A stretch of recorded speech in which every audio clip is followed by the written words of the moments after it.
Anyone can sell electronics. At Electronics Expo, they do more than sell products. They design, install, and support complete technology solutions. From home theaters and whole home audio to lighting, shades, automation, networking, security cameras, and premium entertainment systems. For over 22 years, they've helped thousands of homeowners experience technology at its very best. See the difference for yourself. Visit their Wayne or Paramus stores in New Jersey or shop now at electronicsexpo.com.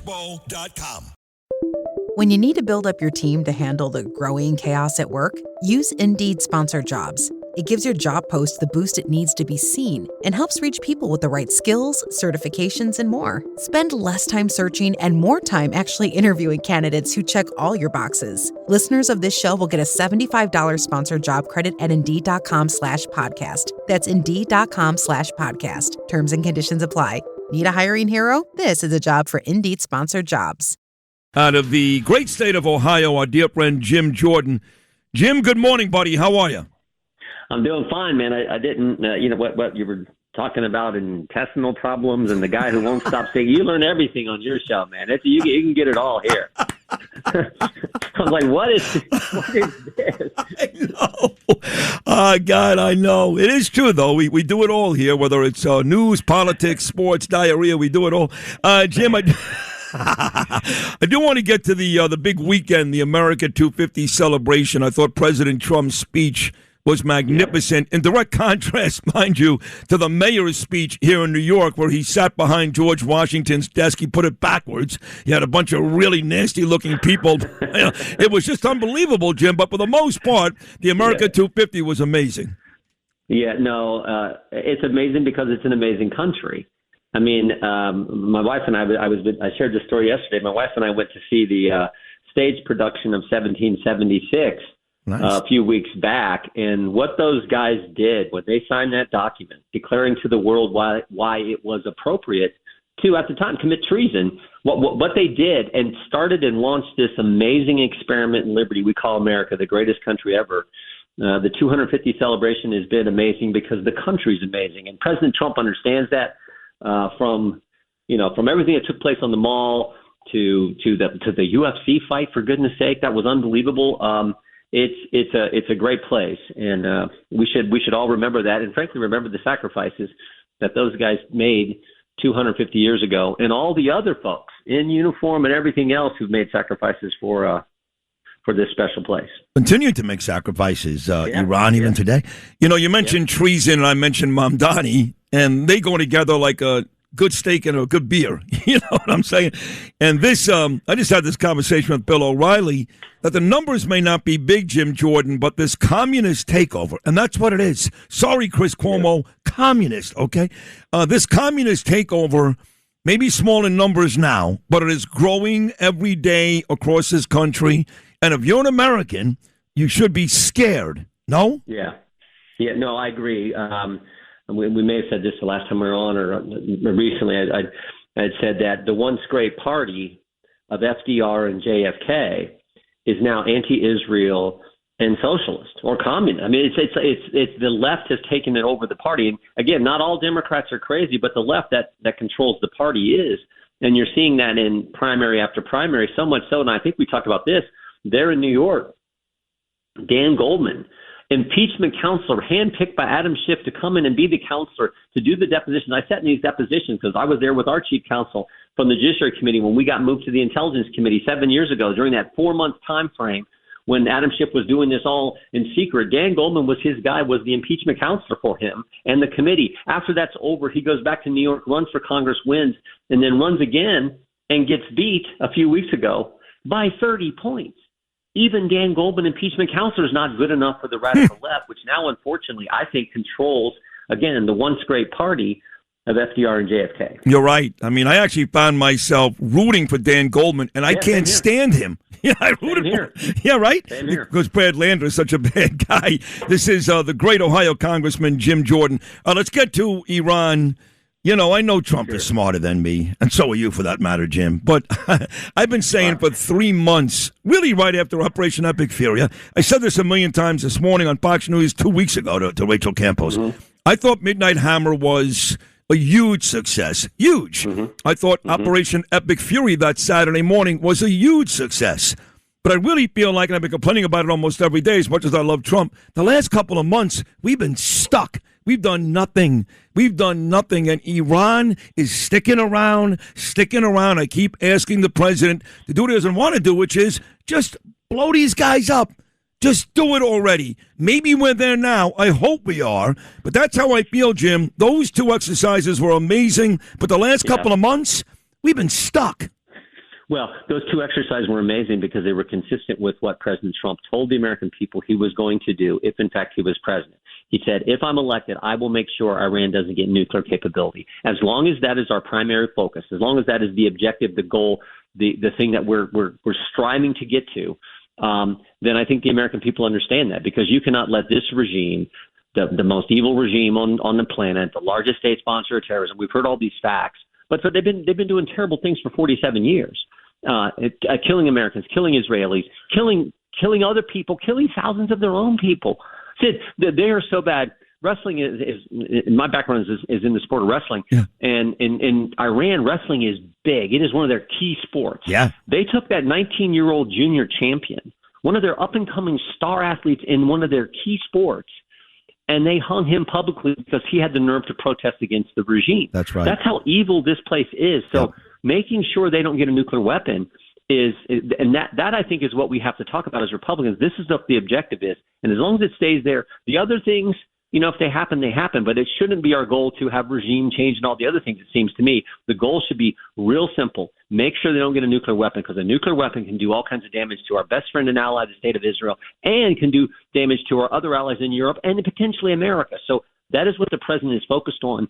And I believe he makes decisions that are in the best interest of the country, and he's going to make sure they do not get a nuclear weapon. And again, Midnight Hammer almost made sure of that, because we really wiped out their centrifuges that night. The Iron Sheik, I remember talking about wrestling, Jim.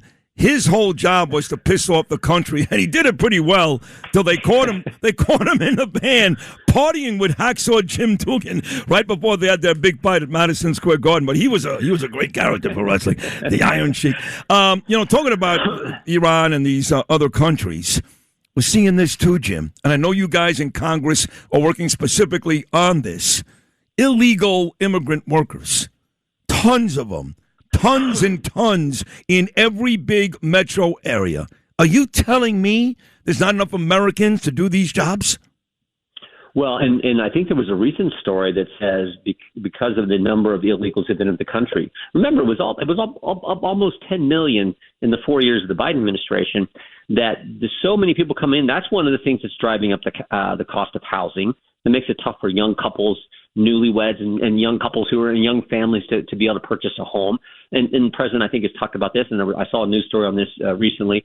So there's all these concerns there, not to mention illegal migrants who come into these sanctuary cities, these sanctuary jurisdictions, and commit other crimes. And you got the soft on crime prosecutors who won't prosecute them. In fact, we had a hearing a few weeks ago where Descano, the prosecutor there in Fairfax County, just outside of D.C., a county of 1.8 million people, he was taking into account the immigration status, the deportation status of people who commit crimes, and making less charges, better plea agreements with those individuals than he does for an American who commits the same crime. That is just not how our Constitution is supposed to work, for goodness sake. So this is the crazy mindset of today's left. And I think this will be center stage in this upcoming midterm election. They're the party that embraces these crazy concepts and policies. We're the party of common sense. Let me tell you something, folks. I know luxury cars. I've driven the German brands. I paid the prices. And then I got into a Genesis. And I said, wait a second. This is luxury. The look, the performance, the comfort, whether it's a sleek G70, I love that car, or the GV80 with that third row, these are high-end vehicles with payments that actually make sense. Go see Michael. Tell him Sid sent you. Genesis of Brooklyn. Find him at genesisofbrooklyn.com. All right, 3 quick ones. We'll let you on. The amazing Congressman doing a great job. Are you good with us selling F-35s to Turkey? I think you got to be careful. I mean, I know the president said he's considering that. I think it should be careful consideration, because I do get concerned about our friend and ally, the state of Israel. So I think you got to be careful about that. I don't know that the president's made a decision. I know he talked about that when he was in Turkey with the NATO meetings. But we'll I would want to see more before we let that happen. But I think it's we got to take into account what I think our good friend Israel and our best ally in the Middle East understands about this issue. That's a great answer. Exactly what I wanted, Jim. Thank you. I just got back from Israel for the 5th time in the last 2.5 years, so I'm right with you. Look, good news. We talk about all the illegal immigrants' jobs here in America. How about the manufacturing that President Trump has brought back? Another thing that he promised that he has delivered on. Look at Apple, about to invest $30 billion in U.S. chips. That's a big one, Jim, right? Yeah, no, it is. And the old line about Ohio, where I'm at now, I'm actually up in the Cleveland area today. Our great state is in Ohio. You make things and grow things, and it's like we're the big manufacturing state, but we're also kind of where it starts to get serious with the corn and soybeans and agriculture as you move across the Midwest. And you want to be a country that makes things and grows things. That's important, I think, for security reasons, important for your economy.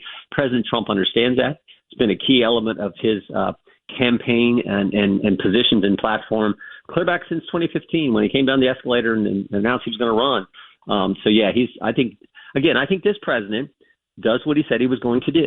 And I always say we make the job too complicated. It's pretty basic. What did you tell the voters you were going to do when you put your name on the ballot? If you get elected, go do what you said. And nobody does it better than President Trump. Last one, Jim, you and Comer and all my good friends did a really good job of keeping Joe Biden in check. And, along with our friend Miranda Devine here in New York and Rudy Giuliani, exposed the Biden crime family. Is that thing dead? I'm hearing rumors that maybe you guys are going to pick up the Biden thing again. Well, I think we've done our good oversight work and got the facts there, and then looked at possible how those facts might influence what kind of legislation we pass. But I've been very pleased and impressed with Attorney General Blanche and the work the Justice Department is doing. They prosecuted some of these guys who came after President Trump and were engaged in all kind of like Comey. I think there's a high likelihood Brennan gets prosecuted. We actually our committee, the Judiciary Committee, did a criminal referral for Brennan because we know he lied to us, definitely lied to us when we deposed him last Congress, and we sent that to the Justice Department. So I do think they're doing a good job. That would largely be up to the Justice Department what they pursue relative to the Biden family or these other folks, Comey and Brennan, and of course we know that John Bolton has already pled guilty to crimes that he committed when it came to how he handled classified information. So I really appreciate what Todd's doing. So LeBron's going to go to Philadelphia, Jim. Here's my prediction, okay? LeBron goes to Philly to try to win one more championship. He plays 2 more years. Goes to Philly to try to win one more championship, and then he comes home to Cleveland. What do you think? Yeah, maybe. It's funny. I was with some guys last night, who went to the same high school he did. They're a little older. They're my age, but they went to St. Vincent, St. Mary, Akron, St. V there in Akron.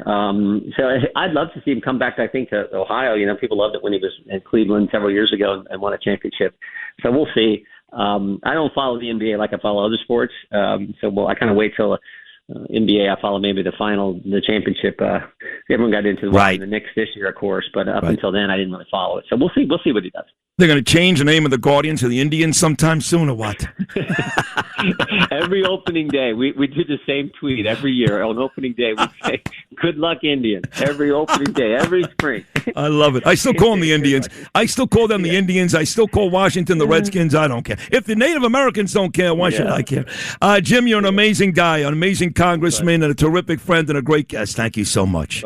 Thanks for all you do. Take care, Sid. You too. There he is, the great congressman. I really enjoy him a lot. Jim Jordan. Get ready, Staten Island. The Ferry Hawks are back at SIUH Community Park July 7th to the 12th for a 6-game series against the High Point Rockers. Tonight, first pitch is at 6:30. It's Thirsty Thursday with $5 Bud and Bud Light drafts. Friday, July 10th, first pitch is at 7 p.m. May the Force be with you on Star Wars Night with post-game kids glow around the bases with special lightsaber training packs. Visit ferryhawks.com now to lock in your seats.